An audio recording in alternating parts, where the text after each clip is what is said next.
Hallelujah. Amen. Glory be to Jesus. Amen. Bazalwane bami, ngenkulu intobeko nangenkulu inhlonipho ngithathele ithuba ngibingelele ubaba, abomama abaphakathi kwethu, intombi, insizwa kanye nosonto sikole egameni lenkosi. Hallelujah.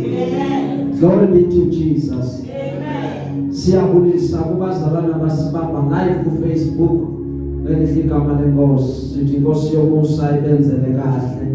Hallelujah. Amen. Bazalwane ababukela ama-video ethu ku YouTube, siyabulisa kubona. Abazalwane abalalela ama-audio ethu kanye nama-podcast, siyabingelela kubona. Hallelujah. Kule indawo bazalwane lezokuxhumana siyatholakala SN Motor, kukhona zonke intshumayelo zethu. Hallelujah. Khona khona nalezi cishe kwangazuthi zaqala khona. Hallelujah. Ziningi bazalwane zikhona, so uma uya ku YouTube SN Motor uzozithola. Hallelujah. Facebook SN Motor sikhona. Hallelujah. Then Bandla Spirit of God Center liyatholakala na ku Facebook. Hallelujah. Namhlanje kuyiSunday bazalwane, sizokhuluma about okubeka enhlizweni yami. Bekile kakhulu namhlanje kuba sikhulume about ukukhona benkosi. Hallelujah. Ubeke ukuthi sikhulume about ukukhona benkosi. Hallelujah. Uma sinyusa nje level kancane, namhlanje sizokhuluma about the Shekinah glory. Hallelujah.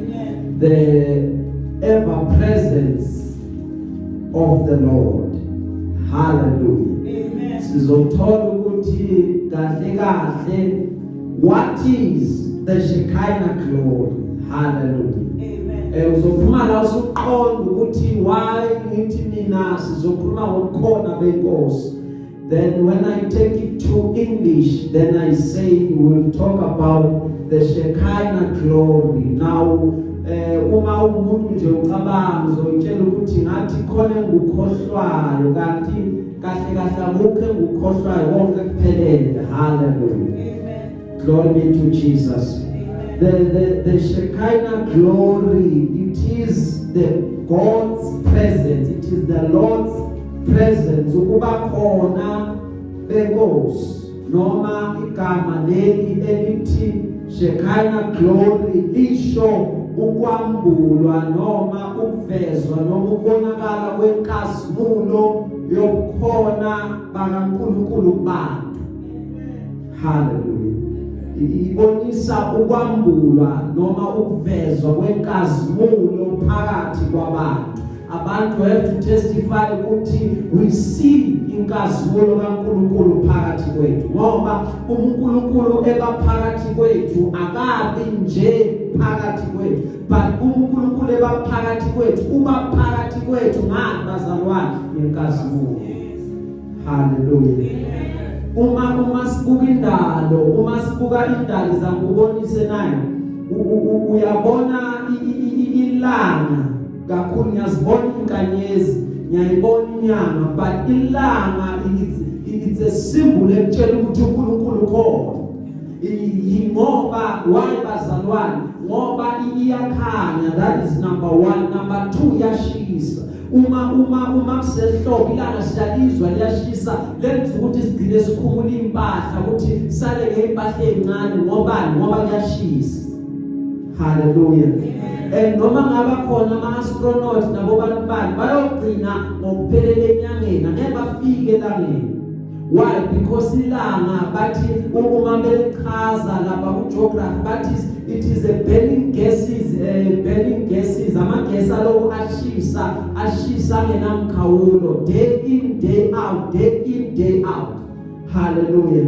Singasabuki ubusuku ngoba ubusuku bubuya ngendawo la kusebusuku kwelindawo kusemini, but ilanga for 24 hours it is always burning. So ilanga kimina lifana nento ebonisa inkazimulo kaNkulunkulu ngoba ngikhumbula le day uMoses ayukela entabeni awuhlala noNkulunkulu, lithi iBhayibheli wahlala naye for 40 days and 40 nights. Bese lithi iBhayibheli umesehla uMoses, lithi iBhayibheli uIsrayeli wahluleka ukumbheka ngoba ubuso bakhe bekade bushayina ngazuthi langa. Bathi kuye Moses, asikwazi ukubheka, thatha ikhethinizi uzivale ubuso ngoba unenkazimulo kaNkulunkulu. Hallelujah. Legama lebazalwane elithi Shekinah glory lithathwe egameni lesiHebheru elisho ukuthi shakal noma ukuthi ukubakhona noma ukuhlala, the indwelling. Hallelujah. Glory be to Jesus. Livamise ukubonakala njengefu, livamise ukubonakala njengomlilo noma ukukhanya okukhulu. Ingakho ngithi mangikhuluma nawe ngithi kimina inkazimulo kaNkulunkulu ifana nelanga ngoba ilanga libonisa ukukhanya okukhulu. Hallelujah. Glory be to Jesus. Igama lelithi Shekinah glory imele ukukhona bakaNkulunkulu ohlala phakathi kwabantu, limele iprotection elethwa uNkulunkulu, limele amandla alethwa uNkulunkulu ahlanganisa izulu kanye nomhlaba. Glory be to Jesus. Asifike bazalwane Exodus chapter 33 sifunda amaverse amabili, iverse laka 15 kanye neverse laka 16. Hallelujah.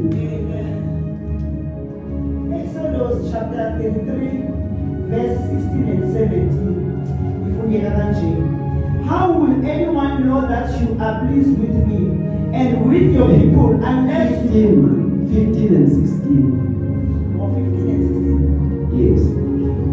15. Then Moses said to him, if your presence does not go with us, do not send us up from here.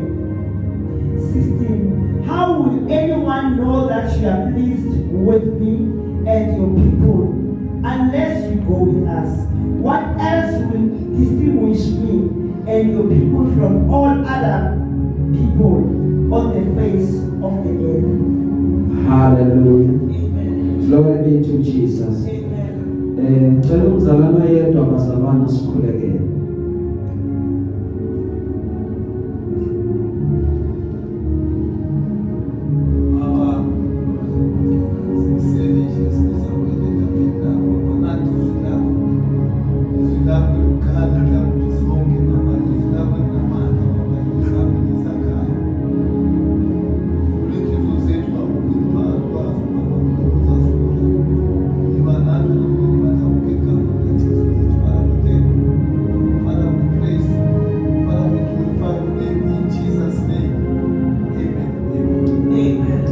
Hallelujah. Glory be to Jesus. Siyabonga bazalwane ukufunda kwezwi lenkosi. Hallelujah. La sifunda khona uMose ukhuluma noNkulunkulu uthi weNkulunkulu ukodwa engucela kuwena ukuthi njengoba wangithuma ukuthi ngiyokhipha abantwana bakho ezweni lokuqina, ngicela into eyodwa Nkosi ukuthi wena ungathumeli, ngicela ukuba wena uze samself, uze mathupha uhambe nathi. Hallelujah. Uthi Moses ku-15, Nkosi uma wena uqobo, if your presence does not go with us, ungasitsheli ukuthi sisuke la. Ngamanye amazwi uthi Moses, Nkosi uma ungenangahamba nathi, we cannot take the next step. Ngoba Nkosi it matters ukuthi wena uhambe nathi ngoba wena uNkulunkulu into esengiyibone ngayiqaphela ngawe ukuthi akhona amanye amakhosi kwezinye indawo but wena uyinkosi ehlukile awufani namanye amakhosi kunalento ekuwe simakade efanele ukuba abantu babone ukuthi why thina sikhethe ukuthi inkosi siyohamba nawe ingakho bengafuni ukuthi kuzomunye ingakho ngafuni ukuthi uthumele ingelosi ingakho ngifuna nje ipresence yakho ngoba ipresence yakho yiye yenza umehluko yenza kungafani yenza umuntu angafani nabanye abantu ingakho kuverse 16 athi bayekwazi ngani inkosi ukuthi wena uhamba nathi yinto eyakwenza umehluko isihlukanise ngoba wenkosi sekhona konke befanele kubonakale ukuthi thina sihambe sisodwa but thina sihamba nawe wena nkosi nathi sokudingeka ube nophawu ukuthi asihambe sisodwa but wena nkosi nathi wena nkosi phakathi kwethu ubukhona bakho phakathi kwethu yini ezokwenza umehluko ngoba fanele kube ne-distinguishing factor ehlukanisayo iyona nto ezokwenza abantu babuze bathi kanti uphi lo uNkulunkulu wakho ngoba sekunento ke wayikhuluma noma kunento abaye bayiqaphela kuwena ukuthi wena uhlukile kunabo wena uhlanga olukhethekile wena ukwenza kwakho akufani nabo bese bayaqaphela bayakumaka ukuthi wena uhlukile njengoba uhlukile then uma izinto sezenzeka kweyakho impilo yizonazo izinto eziyotriggerisha umbuzo othi kanti where is his or her God. Hallelujah. After uNkulunkulu esedale umuntu kuGenesis lithi iBhayibheli ubehla uNkulunkulu ezohlala nomuntu. Hallelujah.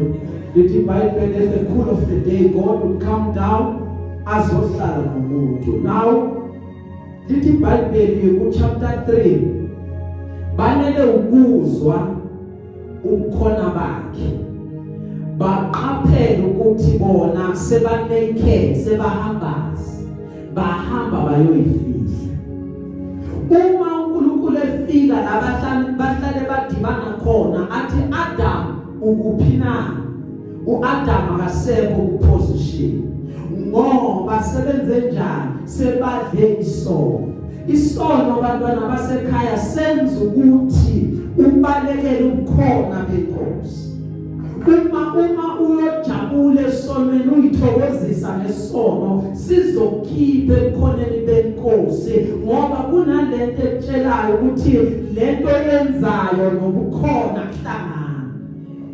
Hallelujah. Kulabaningi balahleke khona. Hallelujah. Because abantu baba nale tendency yokuthi mhlawumbe ngingayihlanza mina mhlawumbe ngayilungisa kuqala before ngiyokhonza inkosi.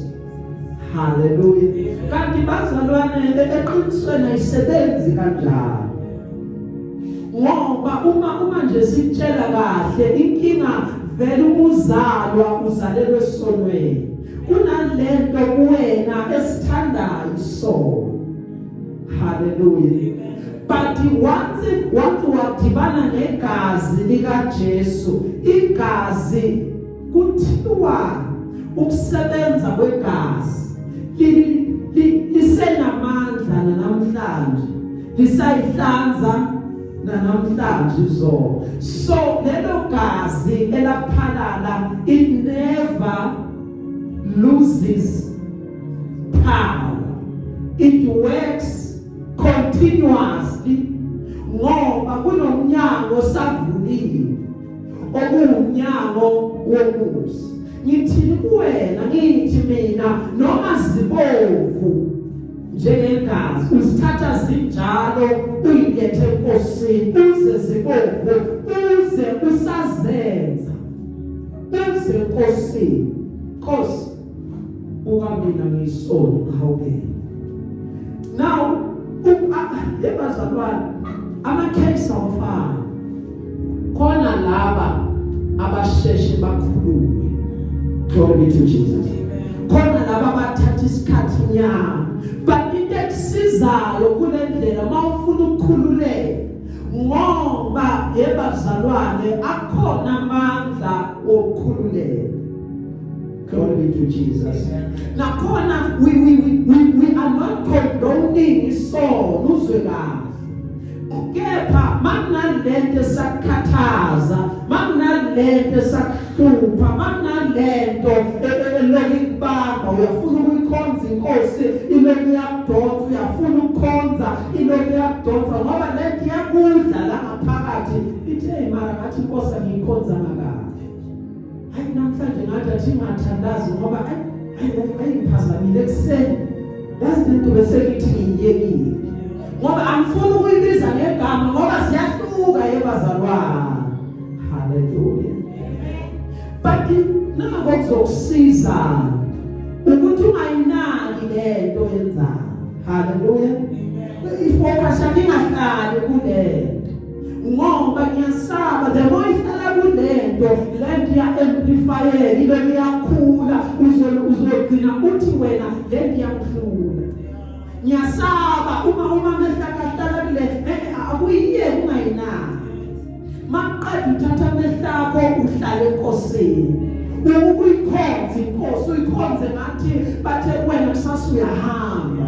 Uthandaza kuthi makuvuka uthanda ukwenza leya ukukhumbula umthandazo noma qubuka ihubo kuwe ngaphakathi uthi akangiqale ngisabelele akangiqale lokudedwe uzobona sekuyikhohlwa leyanto izovele ihambele.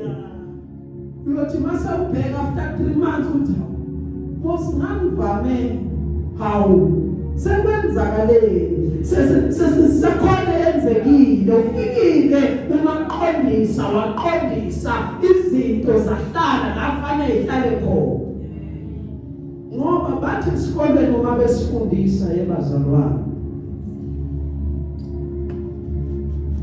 inature ayithandi vacuum. Hallelujah. Indala ayifuni vacuum. Indalo ayifuni indawo enganalutho.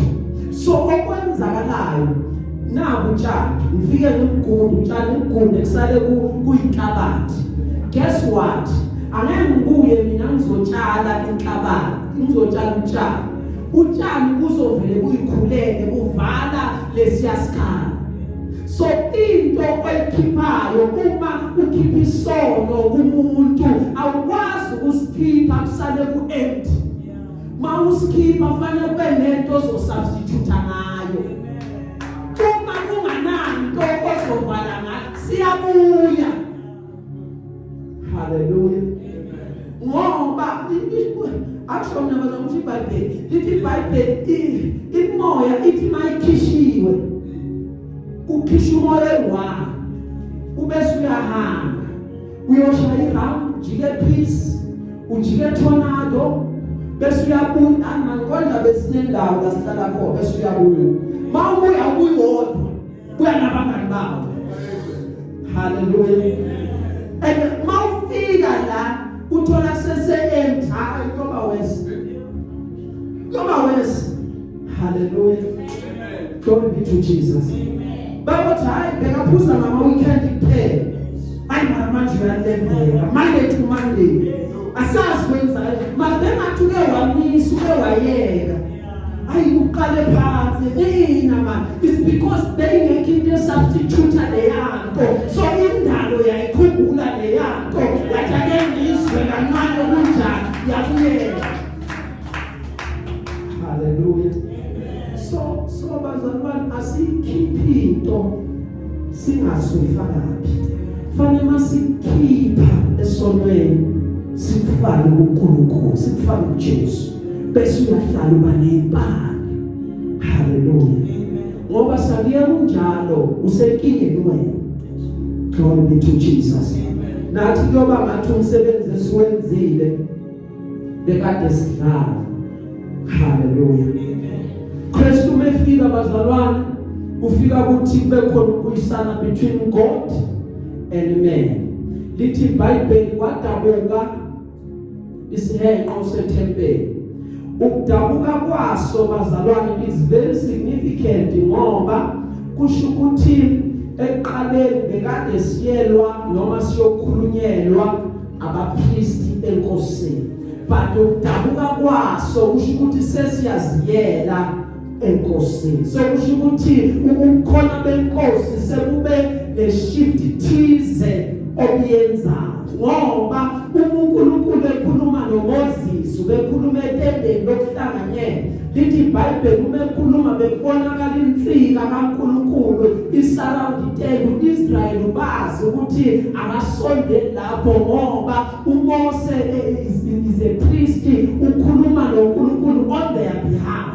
Manje kwangena abapristi bayokhuluma noNkulunkulu on our behalf besikhulumela. Kwaya-ke kwadabuka isihenqo sethempeli okusho ukuthi thina sesiyazingenela siyoyikhulumela. Now i-access kithina has been granted ukuthi singene siyoyikhulumela ngoba ebazalwane sinompristi omkhulu osikhulumelayo nosixuselayo. Yingakho fanele ukuthi sisondele esihlalweni somusa ngesibindi.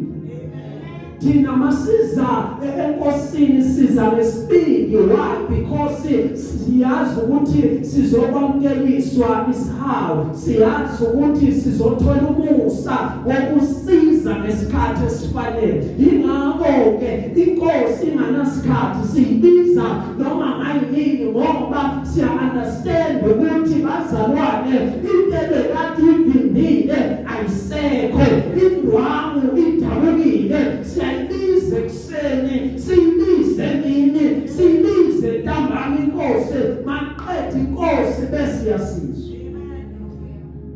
Uthi obhala kahle ngajabula lapho bethi kimi asiye endlini kaJehova. Hallelujah.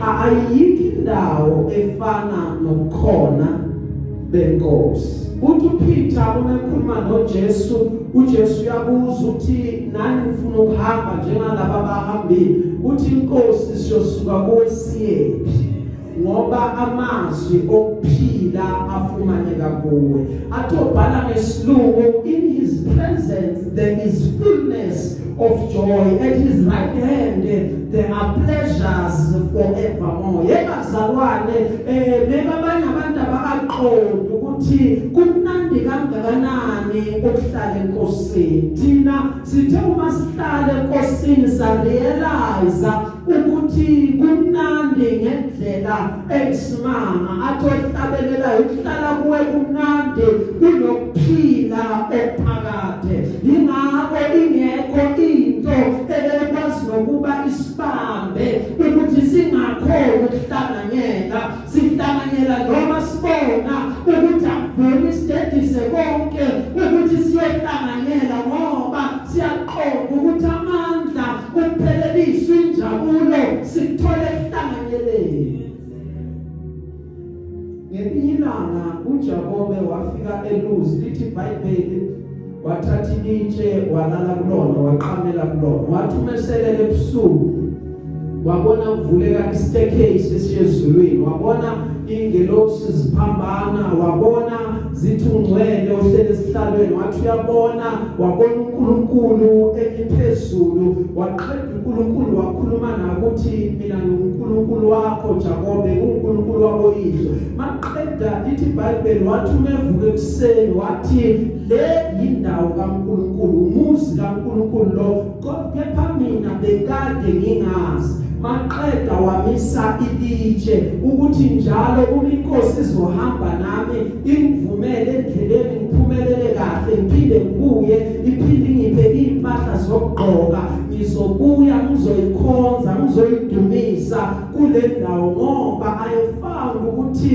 uNkulunkulu bazalwane he is worthy of all our praises ngoba konke siyiko ngenxa yakhe ukuthi kuvume yena konke sinawo ngoba kuvume yena yingakho sihlanganyela simdumisa yingakho sikhulekela njalo ukuthi inkosi ihlale njalo phakathi kwethu ngoba siya understand yebazalwane ukuthi kubaluleke kangakanani ubukhona bakhe ukuthi uhlale phakathi kwethu ngoba inkosi khona phakathi kwethu kwenzeka izinto unqabe ngathi inkosi ayikho ebengeze zenzeke.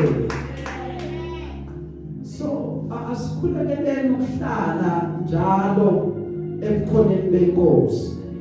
Athi uDavide ungangilahle ebusweni bakho ungangemuki umoya wakho ongcwele ngoba bazalwane it matters that inkosi ingasusi ebukhoneni bayo umoya ongcwele uhlale nathi ingakho athi okhulumayo akuzibandla athi nize ningamdabukisi umoya ongcwele enashawa ngayo uphawu. So kufanele uqaphele njengomntana kaNkulunkulu ukuthi umoya ongcwele uyathokoza ngawe awumdabukisi.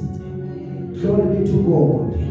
Kungcono ukuhlala one day emagcekeni kaJehova bazalwane kunokuyochitha insuku eziyinkulungwane kwenye indawo. Uthi ubhala incwadi yamaHubo I would rather be a doorkeeper in the house of my God kunokuba ngiyothokoza endlini yaBaba. Ingakho uJowabe wa understand imfihlo he understood imfihlo bazalwane ngoba lithi iBhayibheli yathi inkosi ifuna ukumbulala wasuka wabalekela etendeni kaJehova.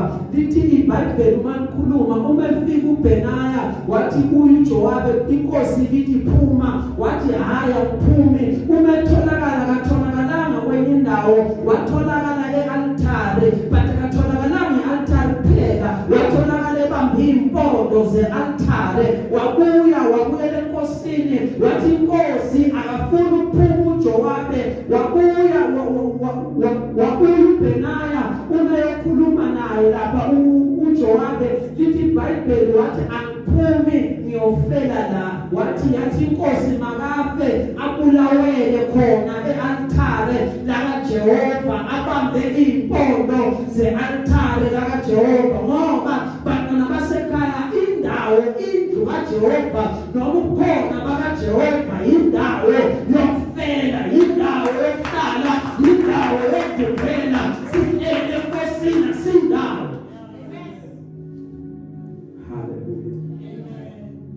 Sizofela khona. Come what may. We will die here. Siyadecide siyanquma siyakhetha. Sikhetha ungakwazi kuwe. Hallelujah. Ngoba yabazalwane kunezinto esizenzile njengoba sisenkosini kunamandla obumnyama esiyasawaphazamisa kunamandla esitha esiwasha igebhujulu kunamaplane esitha bese sihleli isitha esifike sawadistabilize thina ngoba siyakhuleka sisenkosini isitha bese sithi siqedile bathi labunja icebo lesitha zange kuphelele ushwebile usathane manje bazalwane ngoba vele siyazi ukuthi we are enemy number 1 kunezinto ezenzakalayo ezikwenza uqonde mosahamba nenkosi ukuthi isitha siyamzonda. Hallelujah. Uthi uyovuka uyoshumayela engiphathwe isisu esisikisisu kanti uthi mawufika la uyoshumayela khona efanele akhululeke bese ya understand ukuthi lebo kuyiplane esitha ukuthi singidireke engafiki kulo yamphefumulo.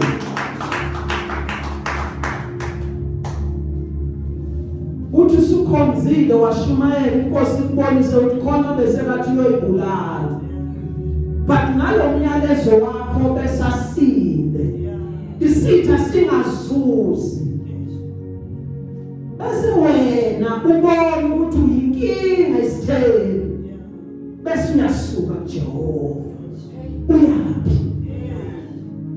ngoba isitha vele nje angesibambe nithini siyoqeda ngawe, sithi dala sihlupha lona ngoba kuyokwehlela kuyoba kukhulu.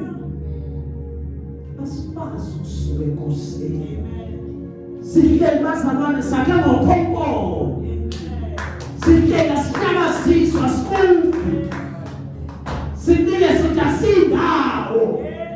Come what may, we are standing on the Lord. We are standing on His promises. Akadaliseni uyenza noma ngenzi, but isimile sasiteyodwa ukuthi umhlengi wami uyaphila. Angisukufa sisho njengoJobe athi noma ngangibulala ngiyothemba yena. Angiyazi inkosi, ngiyazi uyokhotama kwenye inkosi, ngiyanquma ukwazi yena kuphela namandla.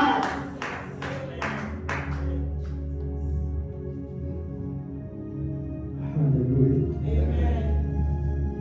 Kunye siqedile sesiyaqeda bazalwane. Kunye siqedile. Futhi siyofuna bona ukuba sihlale endlini kaJehova kuze kube phakade. Sibuke ubuhle benkosi, sibheke ethembeleni lakhe. Sesicela bazalwane ngithanda ukuthi asingasuke ebukhoneni benkosi. Sisuswe izinto zomhlaba. Ziyafika zona, ama-challenge ayafika, afike into eyodwa ukukususa kuposition yakho. Utobhala iBhayibheli, umoya wombuso uvukele, uzongayishiya indawo yakho. Hlala endaweni yakho, uhlale sengasahlaleki, hlale sebakujikela, hlale sebakudela, hlale sebakhuluma konke bathi ayikho lento wena uhlale. Ufanele empila bazalwane, khona umuntu usisi nje ngapha bekade ayivila. Hallelujah. Ngifuna ufuzela ngohlala enkosini. Lo sisi ngelinami behlele eceleni kwesitofu. Bathi manje kusethina kuyabantu bayabaza, ande baza amavila bathanda ubeka izandla noma ngayi ubeka isandla phezu kwesitofu. Manje isitofu umlilo uyaqala uyaphuphuka. Wabe sememezile ngiyasha. Bathi susisandla. Wathi ngiyavila.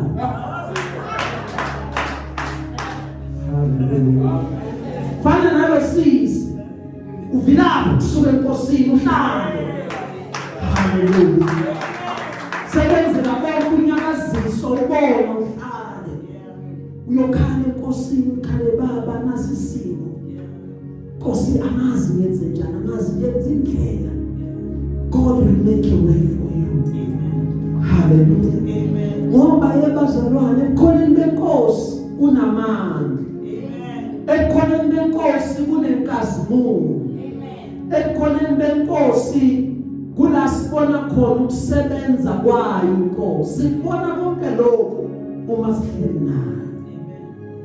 Ngeke siwabona amandla, ngeke siyibone inkazimulo uma siza nokwethu. Hallelujah. Yingakho uma siza ekhoneni siyasithi inkosi, kill me, may I die to serve, so that ngingazi gratify noma ngisebenzele ukujabulisa mina.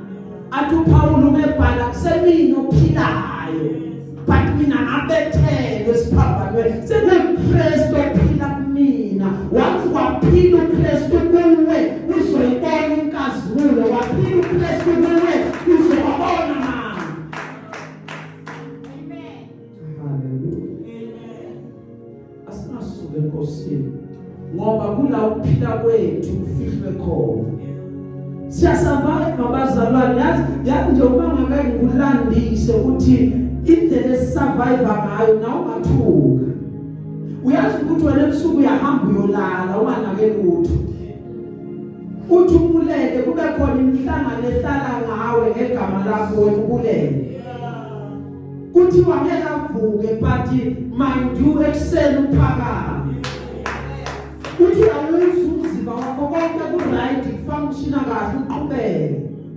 Uthi uphumela ngaphandle ubone khona sebangasakukhulumisi. Besubona ukuthi into zabo futhi ziye zathalakala somewhere. Ngoba wena ufihliwe enkosini. Bathi noma bezama ukuthi bayakuvukela uma befika kuwena bathole uJehova ehaqile ngelanga lomlilo. Bese babuza ukuthi singamthinta kanjani ngoba wena Nkosi umbiyele. Ngoba ukhulumile ezwini lakhe bazalwane ku-Isaya wathi asikho nesodwa esibekele wena esiyophumelela isikhathi. Kuthi noma sebayihlelile bayilola balungisa. Bathi bayoqeda ivele kungenzeki.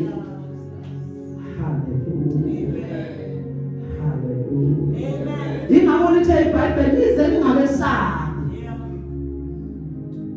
But mesabeni yena omdala wethu. Hayi abantu. Hallelujah. Ngoba ukuhamba noJehova banoma bathi bazokusukela uzwe buthi besidlula sisiyabingelela. Hayi khona. Kanene bathunyelwe baba aso mthinta njani. Ngoba sibona uvikelekile. Hallelujah. Masingasuke enkosini bazalwane. Sipheleliswa ngokuba sebukhoneni bakhe.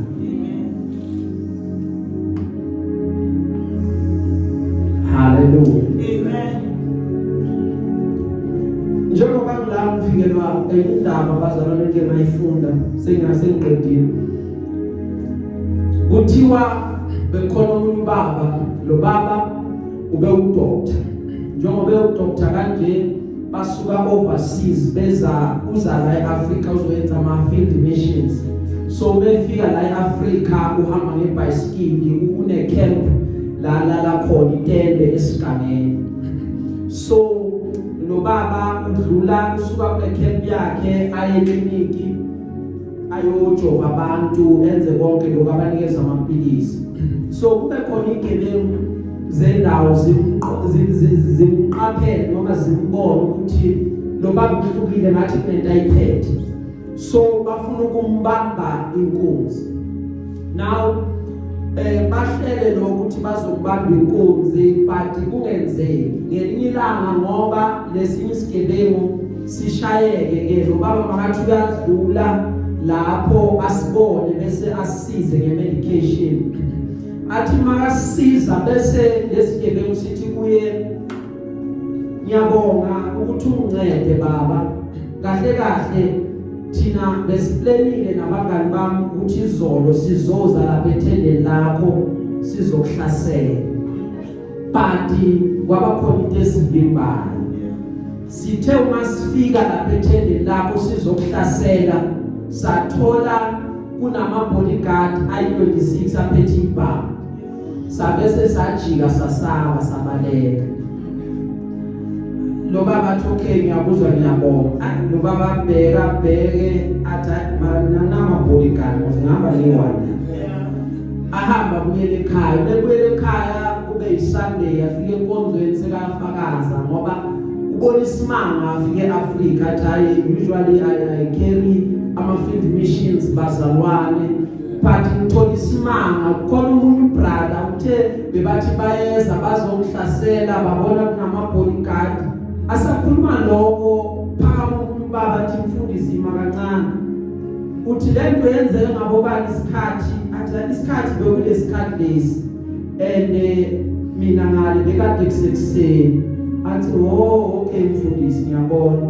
So it means ukuthi lento mabacheka i-time difference babona ukuthi kubo ngapha ngabo 6 ntambama ebusuku la lo baba khona manje lapho overseas but ngale bese kusebusuku kakhulu athi lo baba mfundisi wayelungale mina ngizwe i-edge ethi manyokuthandazela siye esontweni nje ngibiza abazalwane so ngashayela bonke bekade ngikhona ukuthi ngifinyelele kubo ngibathole ngicela ukuthi bonke baphakama bonke mabaphakama umfundisi kababala ukuthi abazalwane bayingaki bese uyathola umfundisi ukuthi hayi manayi mostedi yahlangana labazalwane abaphakama la abayekuthandazela vele bekade bayikholisile sokusho ukuthi uJehova uviviqeko lesitha impilo yakhe ingakho ngithi nina yebazalwane asikwazi ukusuka enkosini ngoba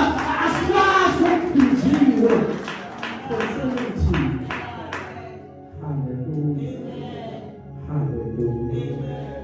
asihlale enkosini singasoki enkosini we will see his Shekinah glory iba manifested phakathi kwethu.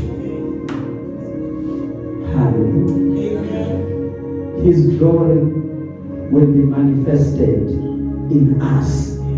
Uma sihlala kuyena. Ukhumbule, it is the indwelling glory.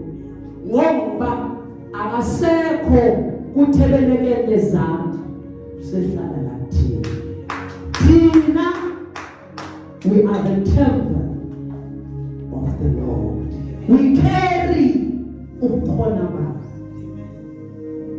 Glory be to Jesus. Singaphakama thina sonke bazalwane.